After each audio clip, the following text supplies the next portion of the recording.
हाय friends, नमस्कार। जय Shri Jagannath. Welcome to my channel Itishrinath official. तो फ्रेंड्स आज चलते बनैबा देसी स्टाइल चिकेन आलू झोल।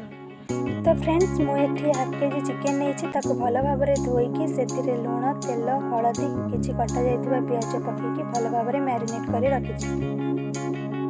एपटे मु रेडी करी 3 ରୁ 4टी तेजपत्र किछि कटा जाइथिबा टमाटो किछि पियाज गरम मसाला रेड चिली पाउडर एवं अदा रसुण आ सुखिला लंकार पेस्ट। मु एपटे आलू भजा स्टार्ट कर देइछि। मते टिके बेसी आलू खाइबा को भल लागे सेति मु अधिक आलू नेछि। एबे आलू भजा हमर रेडी हो जाइछि ताको साइड करी रखि देबा। एबे कड़ा रे तेल देबा ताको गरम हेबा पई किछि टाइम छाडी देबा।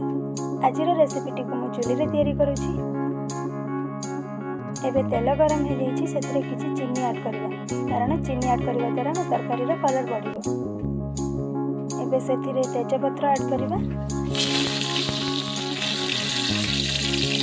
एबे सेतिरे काटी रखिथिबा पियाज को ऐड करबा। पियाज को एबे भलो भाबरे भाजिबा जे पर्यंत गोल्डन ब्राउन कलर न आसे। एबे हमें ताको घोड़ेई देबा। पुणी टिके भाजी नेबा। देखंतु पियाज रो कलर टिके टिके चेंज हो आसलानी। भल भाव में गोलौथिबे मझिरे मझिरे जेपरि पियाज न लागिबो।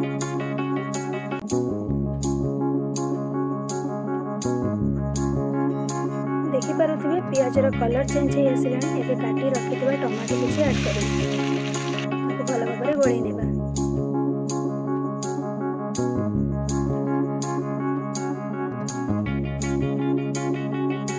टमाटो सिझिला पर्यंत ताको भाजिबा। एबे ताको घोड़ेई देबा। किछि टाइम पर बाहर करी आउथरे घोड़ेई नेबा। एबे देखि पारुथिबे तार कलर पूरा चेंज हो जाइछि। एबे सेथिरे हमें रेड चिली पाउडर ऐड करी नेबा। तापरे ताको भलो भाबरे घोड़ेई देबा।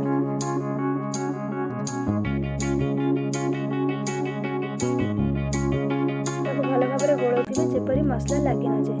एबे सेथिरे अदा रसुण पेस्ट ऐड करिबा। ताको भल भाव में गोळेबा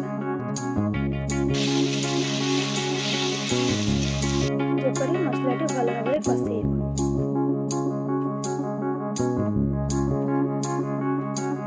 मसला टिके हेई आसिले आमे सेथिरे किछि पानी ऐड करिबा।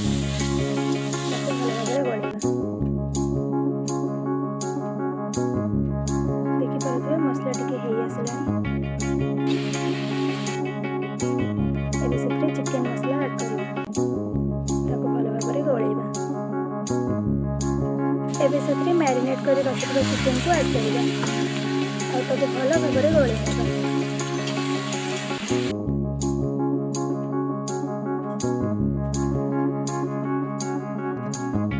जेपरि मसला रे चिकेन रे भल भाव में गोळेई हेबा। एबे ताको घोड़ेई देबा। सिझिबाको किछि टाइम छाडी देबा। फ्रेंड्स धीरा जल रे चिकेन टी को सिझिबाको छाडी देबा। एबे घोड़णी बाहर करे चिकेन टी को भल भाव में घोड़ेई नेबा। फ्रेंड्स वीडियो टी एंड जाय देखंतु। हम चैनल को सब्सक्राइब करंतु। वीडियो को गोटे लाइक कर दियंतु। कमेंट सेक्शन रे जानंतु कि वीडियो टी केमिति लागिला। एबे चिकेन अल्प अल्प सिझी ही आसुची। ताको भल भाव गोळांतु मझिरे मझिरे जेपरि चिकेन टी कड़ारे न लागिबो।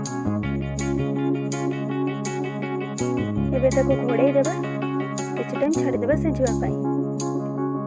एबे घोड़णी बाहर करी ताको आउथरे भल भाव में गोळेई नेबा।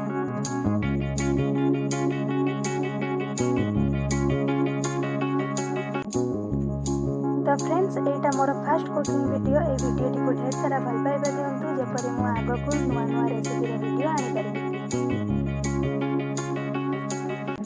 एबे ताको घोड़ेई देबा। आउ किछि टाइम सिझिबाको छाडी देबा। एबे घोड़णी बाहर करी ताको भल भाव गोळेई देबा।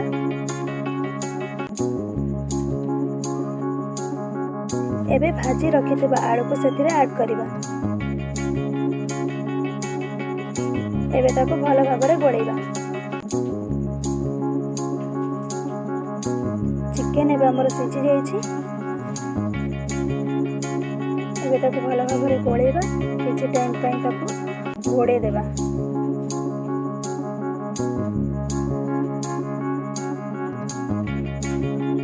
एबे बाहर कर देखिबा। एबे चिकेन रो तेल बाहर स्टार्ट हो जाइए भल भाव गोड़े देवा जेपरी आलू आ चिकेन भल भाव मिसीज। एबे हमर चिकेन कषा पूरा रेडी हो जाइए। एबे से पानी ऐड करवा। आपण जी क्वांटिटी रे झोल रखा चाहिए से हिसाब से पानी ऐड करेंगे। एबे ताको भल भाव गोड़ेगा। पानी को फुटा किसी टाइम छाड़देवा। एबे ताको भल भाव घोड़े नेबा। घोड़नी बाहर कर देखा। एबे आपको भल भाव गोलेबा। हमर झोलटी भल भाव फुटी जाइए। एबे आमे चुली रू ओल्हेई देबा। एबे से गरम मसाला ऐड करवा। देखो हमर चिकेन आलू झोल पूरा रेडी हो जाइए। तार कलर भी पूरा परफेक्ट हो। चिकेन टी पूरा भल भाव सीझी जाइए। आमर ये वीडियो केमिति लगिला कमेंट सेक्शन रे शेयर जानतु। आम चैनल को सब्सक्राइब करने को जमा भी भूलंतु। Thank you.